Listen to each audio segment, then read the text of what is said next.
Séquence émotion, je suis dans le noir, c'est un téléviseur OLED, pour le trouver, c'est pas gagné. Donc là j'ai une télécommande, c'est celle du lecteur de Blu-ray Oppo. Ah, une indication, il doit être là.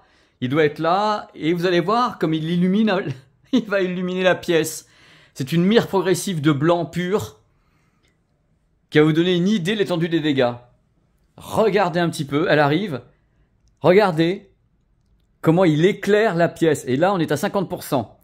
Il continue à grimper, à remplir l'écran, 65 pouces. Je vais vous montrer un petit peu sur le côté, c'est encore plus impressionnant. La pièce est littéralement éclairée. Je vous ai fait une intro hollywoodienne. Bonjour et bienvenue sur ma chaîne YouTube PPWorld. Je suis super content de vous offrir le test d'un produit extrêmement attendu. Tous les ans, c'est comme ça, une sorte de rituel, une sorte de procession de foi. Tous les ans, Panasonic balance une gamme de téléviseurs OLED qui est trôné par un produit d'exception. Imaginez un navire comme ça, et à l'avant du navire, vous avez comme ça la figure de proue. Bien, voici la figure de proue sous vos yeux ébahis, messieurs, dames. Voici le Panasonic LZ2000, le haut de gamme du haut de gamme Panasonic. Alors ce téléviseur a une histoire quand même, parce que si vous connaissez un petit peu cette chaîne, je l'ai présenté du moins de façon très virtuelle, directement à Las Vegas pendant le CES sur un stand entièrement vide où il aurait dû être. Mais il était encore resté au Japon, dans un container quelque part. Donc le voici, le voilà. Il faut savoir que certains journalistes ont eu la chance de l'avoir à la fin du mois de juin. Donc ça fait un petit moment qu'on travaille dessus avec Sylvain, mais on voulait pas trop mettre la vidéo en ligne pendant l'été. On s'est dit, bah, c'est l'été, coolos, c'est tout. Donc j'ai attendu, enfin, nous avons attendu aux environs comme ça du 20-21 août pour vous balancer le test complet de ce téléviseur. Alors, au menu de cette vidéo qui est chapitrée, donc vous pouvez passer d'un chapitre à l'autre si vous en avez marre un petit peu de la tête. D'abord, je vais vous parler un petit peu de la gamme OLED Panasonic, parce qu'il n'y a pas que celui-ci. Celui-ci, c'est vraiment hop, mais si vous avez un peu moins de sous-sous, il y a d'autres modèles chez Panasonic. Là, ils font très très fort cette année. Après, je vais vous décrire de A à Z ce produit. Qui est-il? D'où vient la dalle? C'est quoi? Qu'est-ce qu'ils ont fait dessus? Le son? Comment ça se fait? Est-ce qu'on peut le mettre au mur? Ça, vous allez tout savoir de façon extrêmement simple, extrêmement abordable. Juste après avoir décrit le produit de A à Z, on parlera des résultats sur le terrain. Parce que moi, j'ai vécu avec ce produit pendant un mois. C'est-à-dire que tous les soirs, j'étais ici, j'étais là. Ah ouais. Je vais tout vous décrire avec mes mots. Et après, on parlera également du son. C'est-à-dire que le son est très important sur ce produit. Vous allez savoir pourquoi également. Donc, il y aura la partie son avec une captation en audio binaural 3D et mes commentaires. Et après tout ça, on ira vers le professionnel de la sonde, Sylvain, dont son entre magie qui va donner les caractéristiques techniques mesurées du produit avec la sonde. Il y a des surprises. Croyez-moi, en bien et en... je sais pas. Et après Sylvain, on va s'attaquer à la grande rubrique extrêmement célèbre de ces vidéos, les plus et les moins. Il y a des moins, ne croyez pas qu'obligatoirement, parce que il y a des moins sur le produit. Et après, on fera une petite conclusion durant laquelle je ferai un comparatif du LZ2000 avec d'autres produits OLED pour savoir si vraiment ou bien vraiment. Voilà, en tous les cas, je suis ravi de vous accueillir. Il y a tellement de choses à dire. Je vais essayer de ne pas faire une vidéo d'1 heure, mais je garantis rien. On va y aller. Merci d'être à mes côtés sur cette chaîne. On va passer un bon moment ensemble. C'est parti avec la gamme 2022 des téléviseurs OLED chez Panasonic. Si vous êtes daltonien, c'est le moment. Alors sachez que ce modèle, le LZ2000, n'arrive pas tout seul dans la gamme 2022, qui est énorme chez Panasonic. Jugez-en par vous-même. Il y a le LZ980 qui existe en 42 pouces, 48, 55, 65 pouces, 4 diagonales. Comment ça? 42 quand même. Après, vous avez le LZ1000, 55 et 65 pouces. LZ 1500, 42 pouces, 48 pouces, 55 pouces, 65 pouces. C'est quand même du délire, c'est grosse gamme 2022. Et le LZ 2000, le must du must, la figure de proue, 55, 65, 77 pouces. Là, c'est le 65 pouces, regardez comme il est balèze. C'est-à-dire que moi, je suis un peu, bon, pas grand quand même, mais regardez un peu le monstre. Alors, le truc important, c'est que Panasonic m'a fait un drink. Il me dit, allô PPG, faites attention parce que cette année, ce qui est important, c'est que la gamme Panasonic OLED, donc tous les modèles qui sont ici, c'est à la fois bien sûr cinéma, c'est le fonds de commerce chez Panasonic, le cinéma, because Hollywood, because le Panasonic Hollywood Laboratory, mais c'est gaming. Gaming à fond, c'est vrai, on va pas se mentir. Au début, Panasonic, côté gaming en OLED, c'était un petit peu à la traîne. Ils avaient du mal à trouver la pédale d'accélérateur pour Nvidia et AMD. Mais cette fois-ci, ils ont dit, cette année, c'est l'année où on fonce. Vous allez voir un petit peu, c'est une bête, quoi, de compétition. Avant de débuter, un truc pratique super important. Regardez la magie du direct. Le pied rotatif, ça a l'air de rien, mais qu'est-ce que ça peut rendre service? Deuxième point, si vous souhaitez ou vous désirez plaquer le téléviseur contre un mur, c'est possible. de le faire. Il y a des fixations, on peut même l'accrocher et autres. Mais attention, ce produit est particulier parce qu'il a derrière un gros système audio. C'est une de ses caractéristiques techniques, c'est d'avoir un gros système audio, vous voyez actuellement à l'écran, avec des cheminées. Une cheminée Dolby Atmos. Je ne conseille pas foncièrement de plaquer la cheminée contre le mur. C'est-à-dire que bon, il faut quand même un petit peu d'aération. Vous allez voir tout à l'heure, il y a plus de haut-parleurs que d'habitude. Faut aérer la bestiole. La plaquer, je suis pas certain. Vous faites ce que vous voulez. Hein. Peut-être par contre que si vous décidez de le plaquer contre le mur, c'est parce que vous avez des enceintes externes ou une barre de son externe. Mais foncièrement, je pense que c'est un produit qu'il faut aérer. Il faut le laisser justement délivrer ses décibels de tous les côtés. Hop. Bon, maintenant, on va passer aux choses sérieuses. À la fiche d'identité du LZ2000 qui est un produit vraiment passionnant. Qui es-tu? Qui est-il? Téléviseur Ultra HD 4K compatible avec tous les HDR. Vous prenez pas la tête, quel que soit le HDR qu'il y a sur votre source, HDR 10, donc HDR classique, HDR 10+, HDR 10+ adaptive, Dolby Vision, Dolby Vision IQ, il gobe tout, il s'en fout, il absorbe tout, il délivre tout de façon parfaite. Pourquoi? Parce qu'à la base, Panasonic est partenaire déjà du développement du HDR 10+, et c'est rallié également à la cause de Dolby Vision. Ça fait que du coup, leur téléviseur gobe tous les types de HDR. C'est une bonne chose. Autrement, côté gaming, on peut monter jusqu'aux 120 images par seconde avec ce produit. Donc en effet, c'est pas cette génération de téléviseurs qui est parfaitement adapté au gaming, mais attention, il y a un trick. Malgré tout, si on compare le LZ2000 avec un LG C1 ou C2, vous savez, ces produits que j'aime pas du tout, le mec, là, le Dolby Vision en gaming, j'entends, Dolby Vision en gaming ne monte pas à 120 images par seconde pour le moment. Il reste en 60 images par seconde Dolby Vision Gaming. Pour le moment, de toute façon, je pense qu'il n'y a pas beaucoup de jeux en 120 images par seconde de Dolby Vision. Je ne sais pas si vous me direz dans les commentaires, mais moi, j'en ai pas vu. Hein. Alors, truc super important, le secret d'un téléviseur comme celui-ci réside dans la dalle. La dalle OLED utilisée, qui est une dalle OLED Panasonic, fabriquée par LG Display, mais peaufinée par les équipes de Panasonic. C'est une dalle qu'on appelle Professional Edition. Alors, qu'est-ce qu'elle a de différent, cette dalle, comparée à un modèle justement qu'on trouverait sur un LG ou bien sur un Sony fabriqué par LG Display? C'est tout simple. À la base, il y a deux équipes qui travaillent sur l'imagerie chez Panasonic pour l'OLED. Une équipe au Japon, ce sont les ingénieurs japonais qui sont là, oh, on va faire un super téléviseur les gars et tout. Et de l'autre côté, vous avez du monde aux États-Unis, à Los Angeles, au Panasonic Hollywood Laboratory, qui est un grand laboratoire pour traiter les images et le son. Ils font de l'étalonnage des couleurs, ils font de la colorisation, ils sont les meilleurs ingénieurs. Vous me voyez actuellement balader sur place, c'est un endroit que j'ai visité 3-4 fois, j'étais comme un gamin, mais comme un gosse.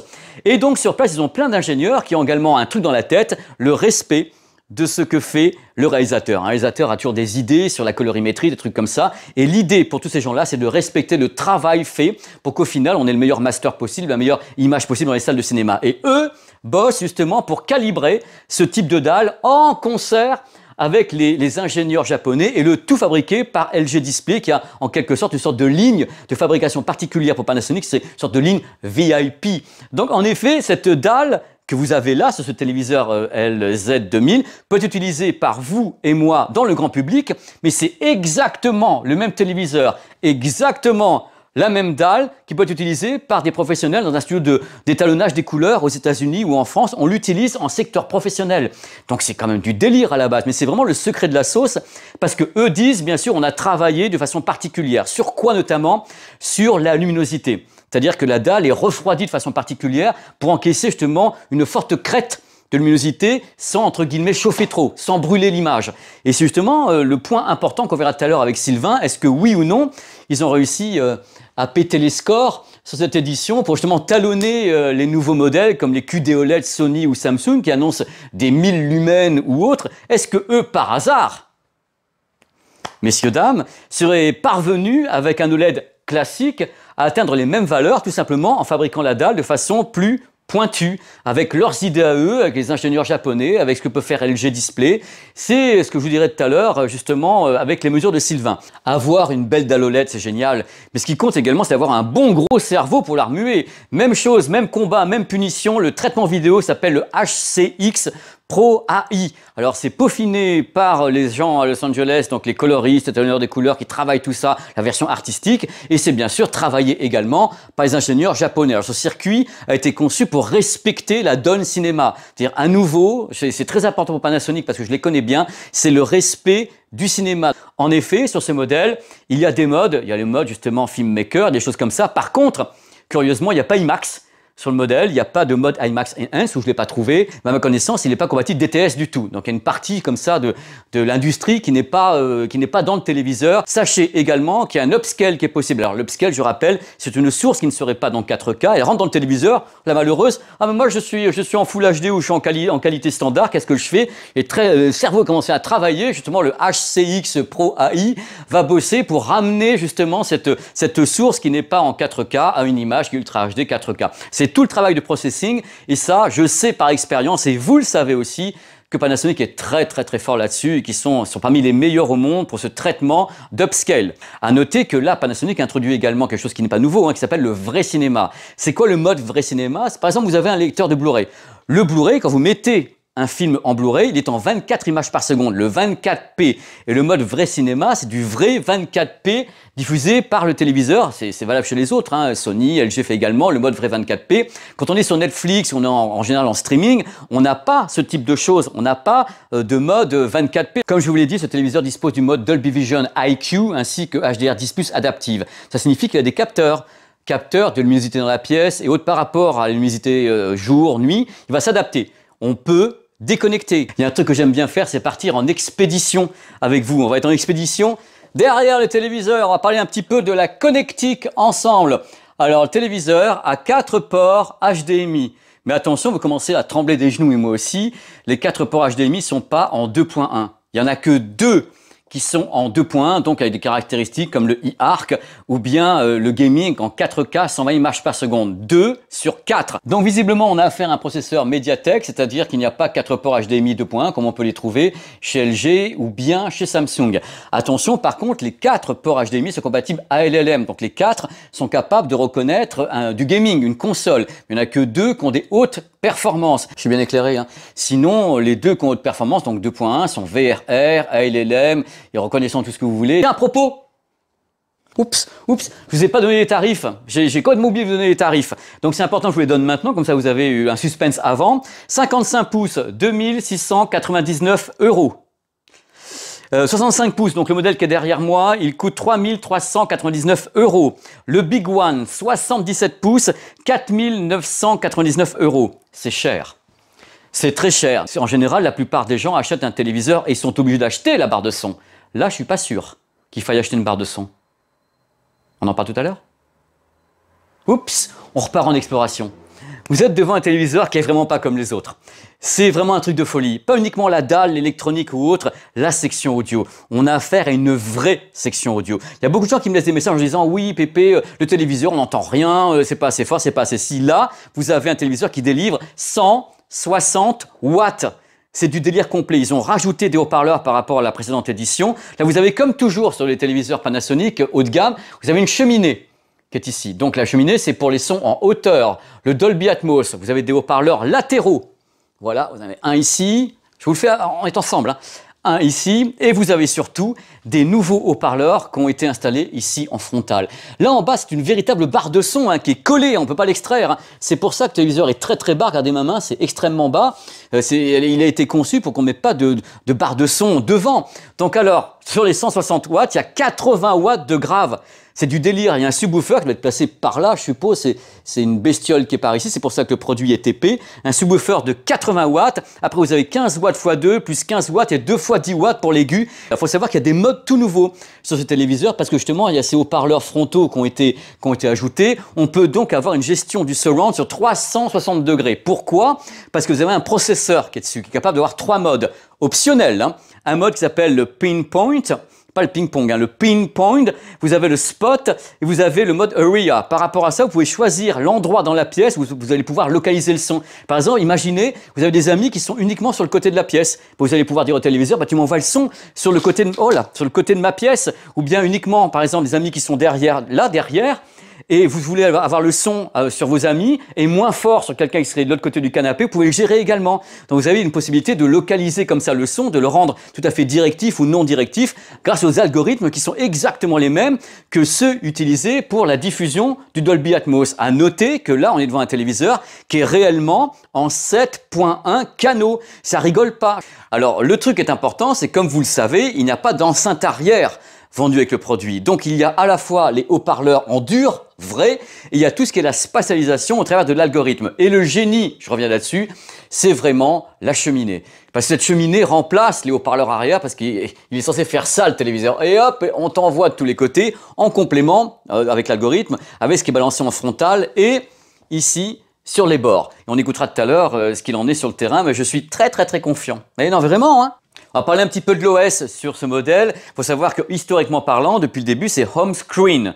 Chez Panasonic, les premiers modèles, j'ai quand même parti un petit peu en courant façon Forrest Gump. Là, ça va mieux, c'est home screen version 7.0 avec des belles propositions, hein. On a Netflix, on a YouTube, on a Molotov, Apple TV+, on a Arte, Deezer, on a Disney+, Prime. On a accès à plein de choses, notamment des réglages avec ViraLink, avec un guide TV, l'AudioLink, qui permet de justement gérer une enceinte surround en Bluetooth. Truc super important pour les gamers, on a sur ce modèle, donc sur toute la gamme également 2022, l'intégration d'une barre, vous voyez actuellement à l'écran. C'est une barre de contrôle, un tableau de contrôle de jeu, ils disent en anglais Game Control Board, qui permet justement de gérer tous les paramètres, d'avoir toutes les infos sur le jeu d'abord, d'ajuster les zones sombres pour essayer d'y voir mieux, hein, parce que c'est important quand on fait du gaming, savoir où est l'ennemi, donc on peut ajuster un petit peu les zones sombres, gestion du HDR de façon complète, réglage du VRR et du lag, et réglage du type de visualisation du jeu. Donc on a un panel complet comme ce que font également les marques comme Sony ou LG d'avoir un board maintenant, un tableau de contrôle pour le gaming. Tout est à bord sur ce modèle-là ainsi qu'à ma connaissance sur la gamme 2022 que je vous ai précité tout à l'heure avec des modèles qui commencent quand même à 42 pouces, 48 pouces, donc pour les gamers c'est bien. J'avoue mon cas, j'en parle avec passion parce que le produit est passionnant tout simplement. Maintenant vous allez voir à l'écran tous les réglages possibles. Croyez-moi, il y a vraiment le choix des armes et le choix des larmes. C'est-à-dire que vous avez des réglages classiques, des réglages professionnels, experts. Tout est possible. On peut tout gérer de A à Z, que ce soit l'image, que ce soit le son, que ce soit les interfaces, le gaming, tout est là. Alors par contre, je le dis à chaque fois quand je fais des vidéos, si vous croyez que vous allez trop loin dans les réglages, si vous vous dites oh là, l'image, je la comprends plus, je sais plus ce que je fais, n'hésitez pas à repartir vers les modes pré-réglés, genre le mode cinéma, le mode filmmaker. Voici maintenant la petite rubrique que j'aime bien, la petite rubrique s'appelle En vrac. En vrac, les amis, vous avez Google Assistant qui est à bord, Amazon Alexa, association avec un casque Bluetooth possible. Il y a une compatibilité avec la domotique également, avec un menu de gestion particulier. Voilà, on a fait le tour du propriétaire. Je vais poser ma petite feuille, mon petit pense-bête. On va parler maintenant des résultats sur le terrain. D'abord l'image, après le son avec une captation en binaural et après on ira voir Sylvain. Bon. L'heure est grave, on va parler des résultats sur le terrain. Pour ça, je vais m'asseoir un petit peu comme ça à la cool avec vous. Et j'ai vraiment envie de résumer ce que moi j'ai ressenti devant la bestiole qui est ici avec un geste un petit peu violent, mais que je ne vais pas faire fort. Viens prendre ta claque. Viens prendre ta claque. Mais vous me connaissez, je ne peux pas me contenter de dire viens prendre ta claque, comme ça ne veut rien dire. Le premier truc qui m'a marqué avec la bestiole qui est ici, qui va pas tarder à passer en mise en veille, c'est qu'à la sortie du carton, je dis bien le téléviseur, tu le prends, tu le sors, tu le places, tu balances n'importe quoi et tu mets le mode filmmaker, c'est nickel. C'est nickel. La colorimétrie de tous les trucs que je connais, parce que je connais entre guillemets des films que je regarde depuis 20 ans, comme Blade Runner et autres, je connais la colorimétrie de ces films-là et je connais les remasterings. C'est nickel. C'est pas la peine de rentrer 15 fois dans les menus, les machins. C'est d'une fidélité exemplaire. Ça te tape à la tête tout de suite. Mais c'est fou, les tons chers, les contrastes, la colorimétrie, la profondeur d'image, la définition, tout est nickel tout de suite. Donc le truc est calibré de ouf. Déjà, c'est qu'avec les modes, justement les modes classiques, filmmaker ou bien vrai cinéma ou autre, on a un calibrage mais qui est délirant par rapport à la source. On a une fidélité absolument dingue, c'est un vrai respect du cinéma.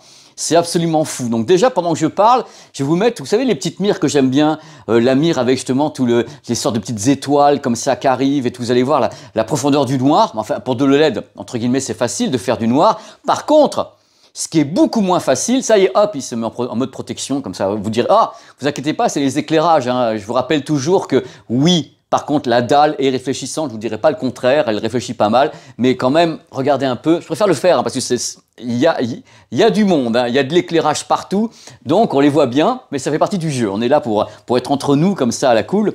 Donc le truc qui m'a marqué, également, c'est la qualité du traitement vidéo, c'est-à-dire l'upscale. Vous allez voir des images actuellement à l'écran, des images où il y a des mouvements. Des choses sont des mires diffusées par lecteur de Blu-ray Oppo 203 qui est ici. Et il y a une mire que je suis en train de vous mettre à l'écran. En général, cette mire-là, elle foire. Sur la plupart des téléviseurs sur lesquels je l'ai testée, elle foire. C'est-à-dire que vous avez un petit effet de rémanence, les lettres ne sont pas toujours visibles, des trucs comme ça. Là, je ne sais pas ce que vous aurez sur votre système quand vous allez la regarder, cette mire, mais moi, ce que j'avais en direct ici, j'ai envoyé la mire que je connais par cœur, je dis, qu'est-ce qui se passe là? Mais ça foire pas du tout, quoi. Et on a directement un travail sur le mouvement, un travail sur l'absence justement de tout ce qui est les problèmes de diagonale, ce qu'on appelle l'aliasing et autres, ou les crénelages et autres. Mais c'est du délire. Vous allez voir une autre vidéo avec une sorte de sphère, avec plein de petits points dessus, enfin des morceaux de métal. Et ça, quand ça bouge, c'est très compliqué. Parce que vous avez des effets de flou, vous avez une perte justement de la définition, vous avez des trucs comme ça. Je connais ces mires par cœur. Parce que c'est mon outil de travail, ce genre de choses. Et là, j'étais en train de les passer sur Pépère qui est derrière. Et j'étais là, je suis en train de me dire, mais c'est quoi ce délire? C'est quoi?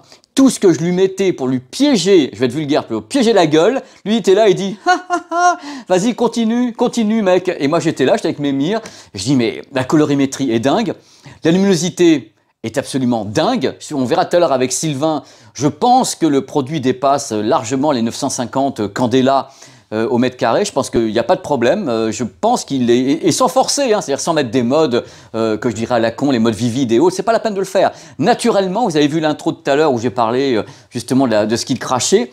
J'étais là, j'ai dit, oh là là là là. C'était directement, vous allumez le produit, vous dites, bon là, ça va être grand spectacle. C'est-à-dire la luminosité, le contraste, une colorimétrie d'une fidélité, mais c'est dingue, c'est sorti de carton. Et après, vous avez ce travail du traitement vidéo signé donc Panasonic, les équipes japonaises et l'équipe américaine, où vous avez une absence de rémanence, quelque chose qui est très fluide, même avec les mires compliquées. Vous avez des mouvements où il y a des mouvements avec des saccades sur votre source, mais lui, il ne va pas en rajouter. Hein. Donc, c'est bluffant, c'est un choc. C'est le même choc que j'avais eu l'année dernière, faut pas se leurrer, faut pas se mentir. On est sur des produits d'exception, comme quand j'avais testé chez moi le modèle Sony, le Samsung QD OLED, les modèles LG C1, C2, G2, c'est des modèles d'exception. Mais là, le traitement vidéo du Panasonic fait la différence. C'est ce traitement vidéo qui place encore un cran au-dessus. C'est vraiment, même les signaux les plus compliqués, les plus tordus, les plus « tiens, je vais te faire chier », bah lui, il les a passés. Et il a dit, bah voyons, pourquoi pas. Et voilà, donc moi j'étais là, je dis bah ouais, allons-y. Même chose avec une source DVD ou une source qui serait Full HD. La mise entre guillemets à l'échelle Ultra HD 4K, elle est quasi invisible. Je n'ai pas noté ce qu'on appelle des artefacts, des problèmes parasitaires, ils vous rajoutent pas du bruit, du grain, ils vous rajoutent pas du crénelage. Non, il est propre de chez propre. Super circuit vidéo, le traitement est impeccable, super dalle, le revêtement est un peu réfléchissant. C'est un produit d'exception.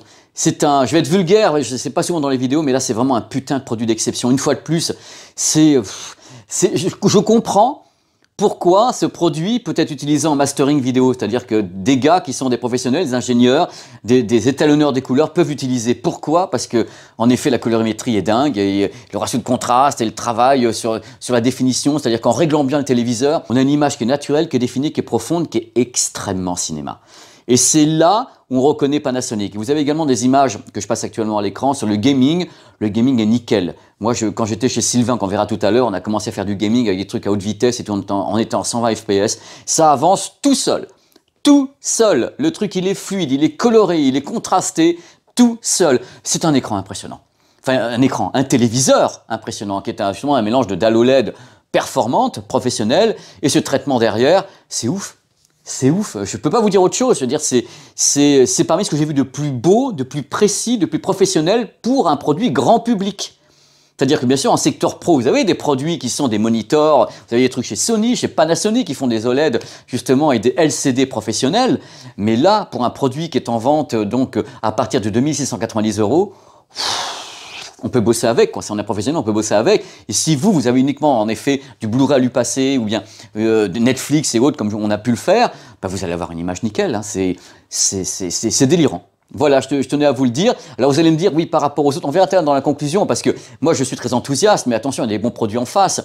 Mais le traitement vidéo que j'ai vu là-dessus, que j'ai vu là, maintenant, sur le produit, pendant le mois que j'ai passé avec, traitement vidéo à ce niveau de technicité, de travail sur les mouvements et autres, là, c'est difficilement attaquable.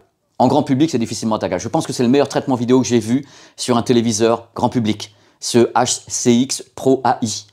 C'est bluffant et la dalle est bluffante.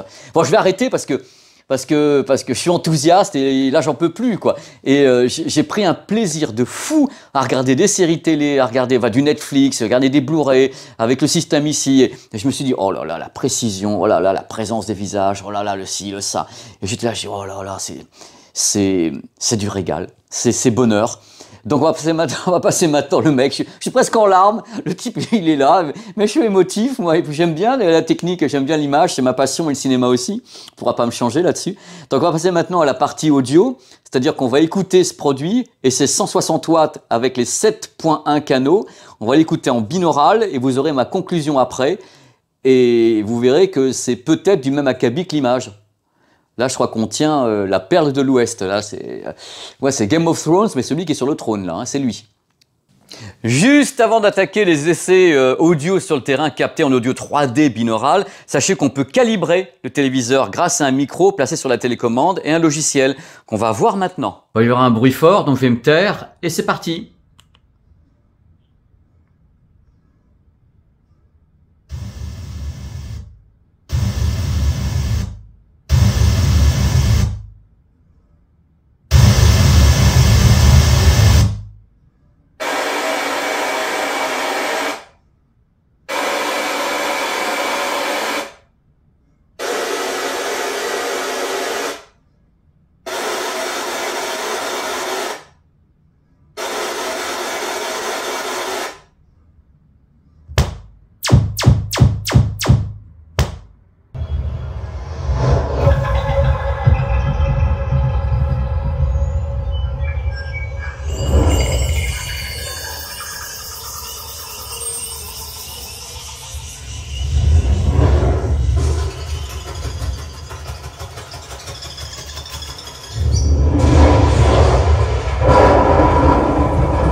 activated the uplink.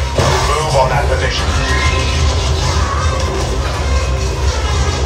Oups, vous avez écouté, vous avez entendu, je ne sais pas ce que ça donnait chez vous, mais en vrai, sur le terrain, c'est assez impressionnant. Et pourquoi? Parce qu'on a une vraie section audio, tout simplement avec des vrais haut-parleurs, et il n'y en a pas qu'un, puisqu'en effet, il y en a 16 ici, il y a la cheminée, il y en a sur les côtés, il y a un caisson de graphe de 80 watts, donc en effet, ça pulse. Alors ça marche à deux vitesses, en quelque sorte, puisque c'est impressionnant dans les voix, tandis qu'elles sortent d'ici, et en même temps, il y a un côté hybride, dans le sens où on a les haut-parleurs en vrai, et on a la spatialisation, qui est effectuée par la cheminée et l'algorithme. Cette virtualisation qui va balancer le son dans la pièce. Donc sur le terrain, on a des vrais effets.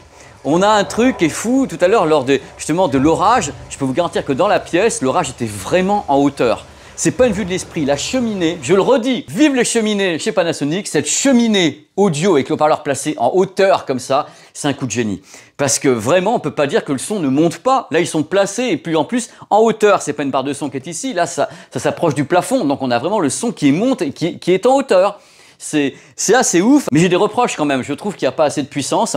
Ils annoncent, eux, 160 watts au total. J'ai l'impression que j'étais à fond et que, bon, malgré tout, croyez pas parce que j'ai 800 ans que j'ai mauvaise oreille. Hein. Au contraire, oh là là, j'entends tout très fort et j'étais à fond et pour moi, ça manquait un petit peu encore de patate par rapport à une barre de son qui aurait été externe avec un gros boomer ou un truc comme ça. Un autre point qui m'a un petit peu gêné, tout doucement, hein, j'entends, c'est qu'on est tributaire de l'ensemble. C'est quoi l'ensemble? C'est d'avoir les haut-parleurs ici, sur les côtés et la cheminée de l'espace pour envoyer le son dans toute votre pièce. Mais on ne peut pas ajouter d'enceinte surround à ce produit. Il n'y a pas de mode Bluetooth qu'on peut trouver justement chez LG, d'avoir possibilité d'avoir du surround à l'arrière avec des vraies enceintes. Ok, il part du principe que ça fonctionne bien et ça fonctionne bien. Mais moi, je suis un mec perfectionniste et je pense à vous quelque part. Vous voulez vous dire, oui, ok, c'est un téléviseur, moi je vais mettre des enceintes. Et bon, on peut pas. Ou alors, j'ai pas trouvé le bouton, ce qui est possible aussi. Hein. Donc voilà, sinon, c'est une super section audio. C'est pas criard, c'est pas agressif, c'est mesuré. Il y a du grave, il y a du vrai grave. Vous avez écouté tout à l'heure justement la voix au début de Mad Max avec cette voix très très grave comme ça et c'est divin. En vrai, c'est divin. Donc ça fonctionne, c'est une très très belle section sonore. C'est même une des meilleures que je connaisse sur ce type de produit. C'est génial. Ça, ce sont mes paroles à moi, ce que je ressens. Mais ce qui est important maintenant, c'est d'avoir un technicien qui mesure ce que fait ce téléviseur avec la sonde. Et là maintenant, direction l'antre de Sylvain qui va nous donner toutes les mesures de ce téléviseur. Vous allez voir qu'il y a vraiment des surprises.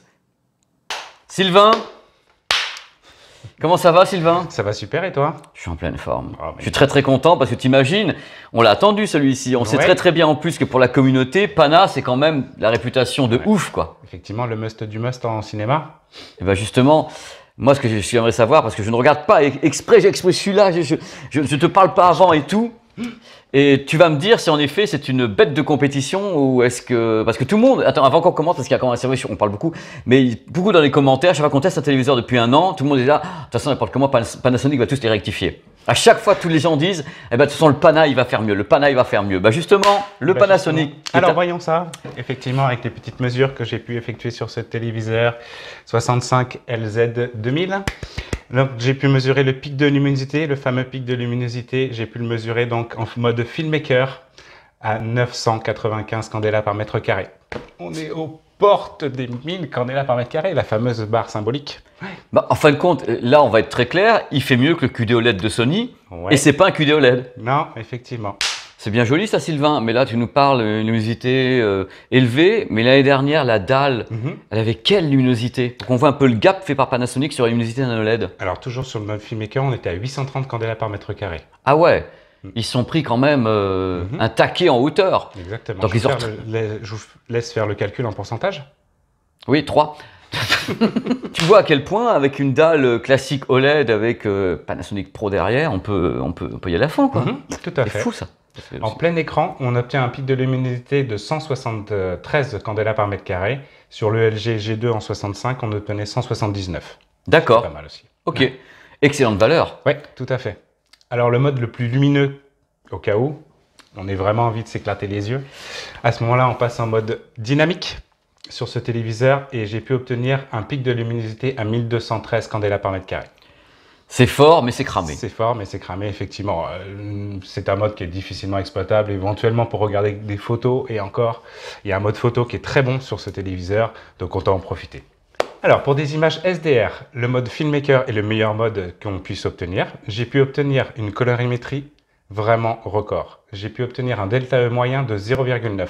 Pour l'instant, c'est le meilleur score que j'ai pu obtenir sur tous les téléviseurs que j'ai pu tester. Directement. Là, je connais les gens qui nous regardent, ils sont là, ils disent oh là là. Donc, c'est le meilleur score depuis qu'on teste des télés. Voilà, tout à fait. En colorimétrie. À titre de comparaison, le 65 G2 avait obtenu 1,48 en mode filmmaker également. Qui est déjà un produit excellent, qui est vraiment le concurrent de celui-ci, le G2, hein, ouais. En OLED. Hein, exactement. Donc un record, déjà. Record. Record luminosité avec une dalle classique sans qu'on le pousse. Et record en sur la colorimétrie. fidélité des couleurs, exactement. La température des couleurs... mais non, la température des couleurs maintenant. Vous avez le graphique qui s'affiche sur votre écran, il est juste fabuleux puisqu'en fait la ligne est quasi parfaite du début jusqu'à la fin du spectre. On obtient une valeur moyenne de 6488 Kelvin. Il est parfait. Pour le moment, il est parfait le truc. Tout à fait. C'est fou. Aucune dérive chromatique, c'est juste hallucinant. Le gamma a été mesuré à exactement 2,4, donc soit exactement la valeur demandée. Et pareil, la courbe est extrêmement proche de la valeur de référence quasi parfaite. Le contraste est infini. Yes. Effectivement. Il est infini et tout est infini là visiblement. Hein. Là, 3 secondes, je dis, les gens qui sont en train de regarder, sont en train de se dire oh là là là là. Oh là là. Et là, justement, ça correspond à ce que je dis au début. Les gens disent le pana il va se pointer, il va rectifier tous les autres. Là, il les rectifie. Ah bah, il est calibré de chez calibré. On sort du carton, on le pose, on allume et on a tout de suite les images parfaites. Oh la vache. Allez, impressionnez-moi, Sylvain, encore. Alors, on passe en mode HDR. Toujours avec le mode filmmaker qui permet d'obtenir les meilleurs résultats en termes de colorimétrie puisque j'ai pu obtenir un delta E moyen de 0,89. Je tiens à souligner que ce n'est pas le meilleur score, on avait obtenu 0,71 sur le C1 et le C2 de chez LG. Je rappelle le pic de luminosité toujours en mode filmmaker qui est à 995 candela par mètre carré. En mode cinéma maintenant, on obtient un delta E moyen de 3,66 et un pic de luminosité de 1028 candela par mètre carré, légèrement au-dessus. En mode vrai cinéma, un delta E moyen de 1,55 et un pic de luminosité de 948 candela par mètre carré. En Dolby Vision sombre, delta E moyen de 2,32 et un pic de luminosité de 937 candela par mètre carré. Ça se tient mieux que les LG qui dépassent le 3 à ce moment-là, je crois. Oui, tout à fait. Donc lui, il est vraiment sous le 3 et sous le seuil de 3. Sous le seuil de 3. Exactement, qui est très bon. Par contre, je suis un petit peu fâché avec le mode Dolby Vision éclatant, puisque j'ai pu obtenir un delta E de 8,03, largement au-dessus des 3 attendus, et un pic de luminosité de 940 candela par mètre carré. Bon, faut pas le mettre ce mode-là. Non. C'est l'équivalent du gaming à un delta E de 9. À moins d'avoir vraiment une baie vitrée derrière, c'est un mode qui explose la luminosité sur toute la dalle, les couleurs sont plus fidèles du tout. Voilà, il faut donc pas mettre ce mode-là, mais tout le reste, waouh. Tout à fait. Sylvain, les espaces colorimétriques, on va prendre une tarte ou pas? On est bien, on est bien. Le REC 709 est couvert à 100%, aucun problème. Le DCI-P3 est couvert à 99% et le BT2020 est couvert à 75%. Très bien. C'est des très bonnes valeurs. Très bonne valeur. Tout à fait. Très bonne valeur. Ça se passe très très bien. Ça se passe très très bien. On passe au mode gaming. Le pic de luminosité en mode jeu, 840 candela par mètre carré.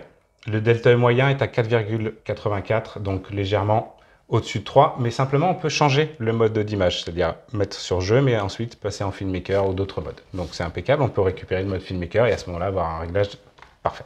D'accord. Monsieur Sylvain. L'input lag. Sujet sérieux. Alors, par défaut, en fait, sur ce téléviseur, j'ai pu obtenir un input lag de 14,4 millisecondes. En désactivant le VRR et en mettant l'option rafraîchissement à 60 Hz activée, dans le cas d'un signal 60 Hz, on obtient 9,3 millisecondes.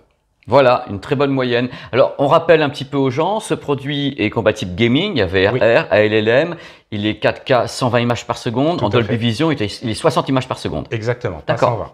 Voilà, pas 120. Sylvain, ça consomme ça ou pas? Parce qu'en plus, on a testé les 65 pouces, nous. Hein. Mais très peu en fait, puisque la consommation sur une série normale, en SDR en fait, en mode cinéma, j'ai pu obtenir une consommation de 53 Wh. Pour le gros bousin derrière, là? Oui, tout à fait. On était à 54 Wh pour le 65 G2 de chez LG. Mais les progrès sont ouf du côté des fabricants. On descend. Chaque fois qu'on les mesure, ça descend. Et pourtant, sur le carton, tu as marqué le rouge. Tu sais, le. Attention. Attention, consommation élevée, mais ça consomme 3 fois moins que les produits d'il y a 5-6 ans. D'année en année, en fait, on descend de 10 à 15 à peu près. C'est du délire. Ouais. En HDR, donc une consommation légèrement supérieure, on est à ce moment-là sur une consommation moyenne de 75 Wh, ce qui est aussi ce qui reste correct. C'est un produit étonnant. Tout à fait étonnant. Et ça répond aux attentes des gens qui voulaient un produit qui était lumineux, bien calibré, qui consommait pas et tout, avec du gaming. Exactement. Et c'est ouf, quoi. Ouais. Et franchement, Oui. c'est un plaisir de tester ce produit. Ah, un bonheur. C'est un bonheur. Oui. Alors, bien sûr, maintenant, ça va être la période de dépression pour tous les gens qui sont là. Ah là là, le Pana a encore mis la barre encore plus haut, les autres téléviseurs derrière. Mais les autres téléviseurs qu'on avait testés, c'est le C2, le G2, tout ça, c'est des produits étonnants. Les QD OLED sont des produits étonnants. Tout à fait. Mais là, merci Sylvain. Merci Pépé. C'était un plaisir et on se revoit à la rentrée pour de nouvelles aventures. À très vite, oui, pour de nouvelles aventures. Tout à fait. Et on s'est dit qu'on testerait des LCD aussi, parce qu'on n'a pas testé beaucoup récemment, parce que sinon on va avoir le logo OLED sur la tête et on va faire du LCD chez TCL. Non, il y a des bonnes choses dans LCD aussi. Et yes. Et yes, on va les faire à la rentrée. Ciao. À très vite. Les plus et les moins, pour faire trembler un petit peu dans les chaumières, entre les caresses et les petits coups de poing, là, voilà. La dalle OLED professionnelle, alors là, c'est une dalle OLED d'exception, il n'y a pas d'autre mot.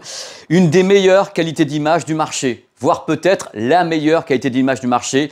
C'est bluffant, il n'y a pas d'autre mot, c'est bluffant. La précision technique globale, c'est-à-dire que l'image est d'une précision technique chirurgicale, c'est également impressionnant. La fidélité des couleurs, alors la colorimétrie est dingue sur le produit, c'est-à-dire sorti du carton, vous installez le produit, un mode filmmaker, ouvrez cinéma, la colorimétrie, waouh, directo, c'est pas la peine de rentrer dans tous les réglages, vous pouvez le faire hein, si vous voulez, mais directo, lui il est là, pouf, tout va bien. Le traitement vidéo, globalement, est à tomber par terre, ça a coupé le souffle, toute la gestion des mouvements, la gestion des contrastes, du piqué, c'est vraiment un excellent traitement vidéo. Là, je peux dire, c'est peut-être un des meilleurs, voire le meilleur que j'ai vu sur un produit grand public. C'est waouh!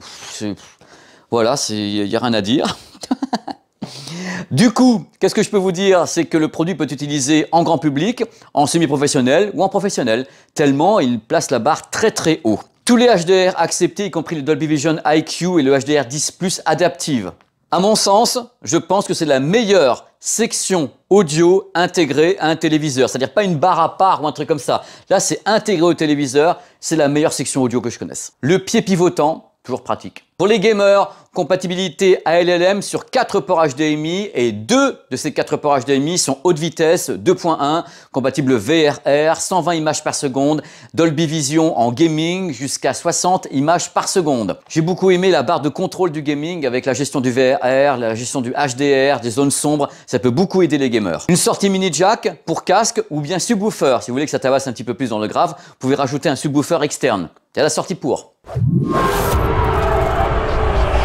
Les moins, on peut être un super téléviseur et avoir quand même une liste de moins assez conséquente. Hein. Alors pour commencer, il y a 4 ports HDMI, mais il n'y en a que 2 qui sont des ports HDMI pleine vitesse en 2.1 avec du e-arc et du 120 images par seconde. Les 2 autres sont des ports HDMI paresseux. Voilà, 2 sur 4. Attention, messieurs, dames de Panasonic. Attendez, la suite, dans les moins, c'est quoi ça ? Une télécommande, ouais, mais mastoc, massive, elle n'a pas évolué et elle est non rétroéclairée. Voilà, le produit coûte quand même 2700 €, il y en a à 3300, il y en a à 5000 € et on a toujours la même télécommande. Non, il faut la rétroéclairer, puis changer un petit peu le design, en faire une plus petite et tout. Oh! Oh! Pas de mode IMAX Enhanced et par voie de conséquence, pas de décodage du DTS dans le téléviseur. Je le mets dans les moins parce que c'est important d'en parler, le produit est quand même massif. Même le petit est massif, l'esthétique, parce que voilà, il y a la barre de son qui est en dessous, il y a les cheminées. Donc c'est un produit qui est massif, peut-être difficile quelquefois à installer, difficile à mettre au mur, donc ça compte. Et il est quand même assez lourd également. C'est pas de l'alléger comme le LG C2 qui a perdu 47% de son poids. Là, l'autre, il y va, hein, mais en effet, il y a tout dedans. Et dans le cas où vous voudriez mettre une barre de son en plus, il faut le surélever, parce qu'on ne peut pas du tout le faire, hein, donc c'est pas prévu pour. Là vraiment, la barre de son étant censée être intégrée au téléviseur, on ne peut pas en mettre une devant, c'est compliqué. Là maintenant, le moins est un mystère de l'Ouest, c'est-à-dire que si vous vous rappelez bien de la vidéo que j'ai fait pendant le CES de Las Vegas, Panasonic avait annoncé, image à l'appui, attention, nous le gaming, c'est une latence qui n'avait jamais été vue dans le monde entier de 1,5 millisecondes. Tout le monde s'est dit, ça n'existe pas. Bah ça, on a raison, ça n'existe pas. Donc on ne sait pas ce qui s'est passé, on ne sait pas ce que Panasonic a fait, on ne sait pas d'où ils ont trouver 1,5 millisecondes en latence gaming, mais nous, on n'a jamais mesuré ça. On a essayé de tous les côtés avec Sylvain, et nous, on n'a jamais réussi à descendre en dessous de 9. Donc, mystère de l'Ouest. Je l'ai mis dans les moins parce que je suis un gros méchant et ça a fait une sorte de buzz disant que Panasonic avait lancé le téléviseur gaming le plus rapide au monde et autres, alors que sur le terrain, il est extrêmement rapide, il a très peu de latence, mais c'est un produit qui est donc traditionnel, qui n'est pas à 1,5 millisecondes en lag. Non, pas du tout. Faut pas dire ça si c'est pas vrai. Concernant le gaming, le Dolby Vision s'arrête à 60 images par seconde, alors que chez les concurrents LG, notamment les récents, C2 et G2, on monte en 120 images par seconde. Voilà, bon, il n'y a pas de jeu, hein, pour le moment, c'est pas non plus la mort, mais disons que si les jeux arrivent, coucou, on ne sait jamais ce qui peut arriver justement. Dans les moins également, on peut dire que la dalle est réfléchissante, hein, vous allez vous voir dedans, mais voilà, c'est un beau téléviseur, mais on se voit dedans. À ma connaissance, on ne peut pas ajouter 2 haut-parleurs surround en Bluetooth, comme on peut le faire avec LG. Là, c'est pas possible, ou alors j'ai pas trouvé la manipulation pour le faire. Même si d'une génération à l'autre, le prix a un petit peu baissé, le ticket d'entrée pour cette ligne de produits, donc LZ, est quand même très élevé. Puisqu'en 55 pouces, il faut quand même casquer dès le début 2 699 € pour en acheter un. On monte après à 3 300 et quelques, jusqu'à 5 000 pour le 77 pouces. Voilà, c'est la fin de cette vidéo. Je vais quand même terminer avec un petit comparatif parce que c'est important dans ce type de vidéo quand on attaque ce type de produit très cher, puisqu'en fin de compte sur la chaîne, il n'y a que des produits très chers, avec tous ces produits qui me font rêver et qui à chaque fois que je déballe le carton, je suis comme un gamin, j'ai presque les larmes aux yeux. Et là, quand même, on est sur un produit très très haut de gamme. Je dirais pas qu'il est élitiste, parce que malgré tout, c'est des technologies qui sont connues, qui sont peaufinées, mais qui sont connues. Mais si on compare ce produit avec ce qu'il y a en face, je pense que surtout, ce type de produit commence à mettre un petit peu la tannée tout en étant un téléviseur OLED à un modèle QD OLED comme Sony. C'est pas qu'il met la tannée vraiment, mais disons que le Sony atteint 950 candela au mètre carré en étant un système QD OLED. Donc celui-ci, presque sans forcer, avec un clipping donc à 1000 candela au mètre carré, il est déjà au-dessus, si on parle uniquement de la luminosité. Et je pense que c'est un produit qui est extrêmement performant, extrêmement compétitif, et qui en effet prouve dans tous les cas que l'OLED, en tant que OLED et non pas QD OLED, que l'OLED a encore de la réserve de puissance. Puisque là, quand on travaille la dalle correctement avec un bon refroidissement, qu'on a vraiment des équipes derrière, et qu'on fait une dalle professionnelle qui est donc bien refroidie et haute, on peut atteindre les 1000 candela avec de l'OLED classique, ce qui est une prouesse technique totale. Qu'on soit clair, c'est un chiffre qui fait rêver, parce que ça va, en plus c'est mesuré sans qu'on ait des modes artificiels. C'est en mode filmmaker, donc c'est un produit qui crache comme ça du candela et c'est beau à voir. Donc c'est vraiment un produit qui est compétitif et qui vient justement en face titiller les QD OLED qui sont donc vantés comme étant l'évolution de l'OLED. Vous avez les tests sur cette chaîne et c'est plutôt là qu'est la cible, parce que quand on atteint des tarifs comme ça de 2600 pour un 55 pouces et autres, on est un peu éloigné justement des modèles LG, C2 qui sont des modèles qui sont moins onéreux. Donc là, on est dans l'exceptionnel avec la preuve que ça fonctionne sans avoir affaire à autre chose. Ça qui est intéressant. Et c'est pour ça que je voulais vraiment m'étendre sur ce test et vraiment aller très loin dans ce que je voulais expliquer, dans ce qu'a fait Sylvain avec les mesures qui ont été très très claires, pour vous montrer que Panasonic, une fois de plus, a relevé un challenge, un défi, en disant on va faire peut-être le meilleur téléviseur OLED actuel sans toucher au QD OLED, sans toucher à cette technologie, qui est prometteuse certes, mais qui là on a quelque chose de très naturel, de très... Enfin, moi, j'aime ce produit. Je vous le dis, vous l'avez vu dans la vidéo, j'en parle avec passion. Je suis là, en train de parler avec les mains, là, comme l'espagnol ou l'italien moyen que je suis, quelque part. Et je me dis, mais depuis le début, j'essaie de me retenir dans cette vidéo parce que mon entrain naturel fait que je pourrais sauter en l'air pour dire tellement c'est beau. Mais voilà, c'est beau, l'oppo. Si par hasard, le produit vous intéresse, je doute fortement que vous soyez déçus par la bestiole. Je sais qu'il est onéreux, mais là, ce que je remets chaque fois dans le contexte, je me répète, et c'est vrai que dans les vidéos, je me répète, j'ai cet fâcheux défaut, on n'achète pas qu'un téléviseur, on achète la barre de son avec, et pas une petite, on achète un monstre, un truc à 160 watts, qui est ici avec une cheminée Dolby Atmos, c'est-à-dire qu'on n'est même pas une barre de son qui est classique, qui balancerait le son par là, non, il y a les 7.1 canaux avec de l'Atmos en cheminée au-dessus. C'est une idée de génie, je veux dire, c'est un kit complet, c'est-à-dire dans le prix, imaginez que vous preniez un téléviseur d'une autre marque, OLED, mais que vous deviez acheter en plus la barre de son, là vous l'avez dedans, donc vous la gérez directement sur le téléviseur, tout est lié, vous n'avez pas à vous poser de questions sur l'arc, le machin, qu'est-ce qu'on met, oh, les sources, comment ça... Non, tout est dedans, c'est un bloc. Et je dois dire que là, entre eux, c'est-à-dire Panasonic et Technics pour l'audio, c'est le duo d'enfer, quoi. C'est presque inattaquable dans la profession. Ok, il y a Philips avec Bowers & Wilkins, il y a d'autres marques avec Onkyo et autres, mais là, ils ont fait un truc... Si on aime la technique comme moi j'aime la technique, le son et l'image, moi je suis admiratif devant le produit, je vous l'avoue. Je suis admiratif et je suis tellement heureux d'avoir fait cette vidéo qui s'est étendue comme toujours, mais c'est la vidéo du dimanche et puis il n'y avait pas eu de vidéo de test pendant 2 mois. Je me suis dit bon allez on y va et puis je suis tellement heureux de parler avec vous, il doit être 3 h du matin, un truc dans le genre et j'ai été heureux. J'ai été heureux avec le produit, il va repartir avec regret. Hein. Quand il repart chez Panasonic, certainement mercredi ou jeudi, il va repartir sur place. Mais il faut quand même garder en tête que je reste persuadé que les modèles testés sur la chaîne, donc les LG, C2, G2, C1, machin truc, sont d'excellents rapports qualité-prix. Ne me faites pas dire ce que j'ai pas dit. Je dis que là, on est en traitement vidéo dans tous les cas et en luminosité, on est un cran au-dessus. C'est-à-dire qu'ils sont allés beaucoup plus loin sur le traitement vidéo que peuvent le faire certaines autres marques qui, elles, ont un traitement vidéo excellent, mais qui n'a pas atteint, à mon avis, on n'est pas non plus un écart comme ça, hein, ce qu'a pu faire Pana avec le HCX Pro AI de ce modèle notamment, qui me paraît ouf. Voilà, c'est la fin de cette vidéo. J'espère que ça vous a plu. Vous avez eu des sensations, des vibrations, vous avez pu voir un beau produit. Maintenant, n'hésitez pas à poser des questions. J'essaierai de répondre au maximum de questions parce que ce type de vidéo, je sais quelquefois, vous savez, il y a 800 ou 1000 commentaires. Je fais tout ce que je peux. Voilà, j'ai quelqu'un qui me donne un petit coup de main également pour répondre sur des trucs un peu plus classiques. Donc, merci à nouveau d'être sur cette chaîne, à mes côtés. Il y a beaucoup de trucs qui arrivent. Oh, je vais vous les chercher. Oh, le mec en direct, en live. Je suis là. Donc, oh bah ça y est, c'est parti.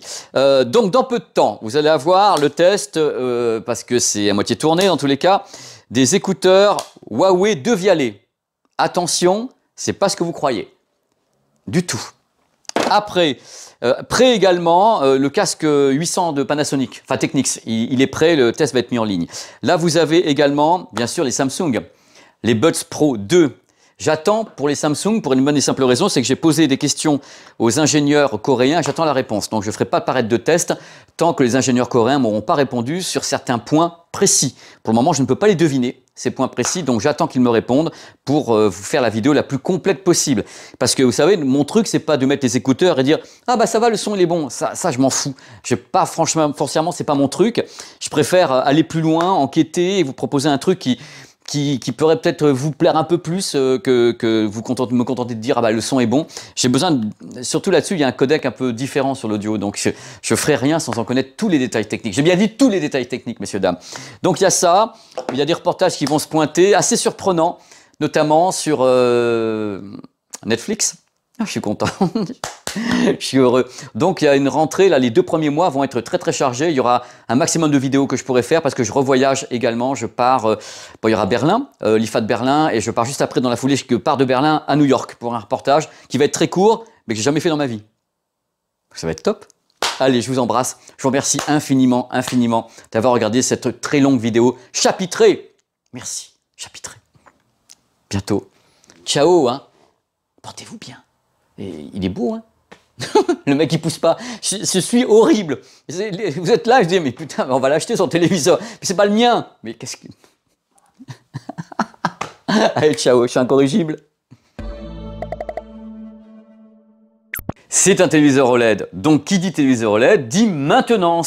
Alors chez Panasonic, comme chez ses confrères, hein, il y a 3 modes de maintenance avec un déplacement de pixels. Voilà, les pixels bougent comme ça dans le cas où l'image est un peu figée. Avec la commande de luminance du logo, c'est-à-dire si le logo reste allumé longtemps et s'il détecte un logo, il va baisser justement la luminosité dans la zone du logo. Ou bien tout simplement la maintenance de la dalle, c'est dans le cas où il y aurait quelque chose, on fait une maintenance de la dalle, elle est automatique. C'est pour ça qu'il ne faut jamais mettre un téléviseur OLED hors circuit, il faut laisser faire. Ou bien si on sait qu'il y a quelque chose, eh bien on l'active. Mais ne faites pas ça n'importe comment, c'est compliqué une maintenance de dalle. Il vaut mieux laisser le système travailler en automatique, dans le cas où il y a un éventuel problème, messieurs, dames. Je n'ai jamais réussi à ne pas casser quelque chose dans une de mes vidéos. Et pourtant, là, je ne l'ai pas vu venir, celui-là. Je me suis dit, tiens, ça va fonctionner. C'est affreux. On va la refaire. Bêtiser de l'enfer. Ta ta ta ta ta ta.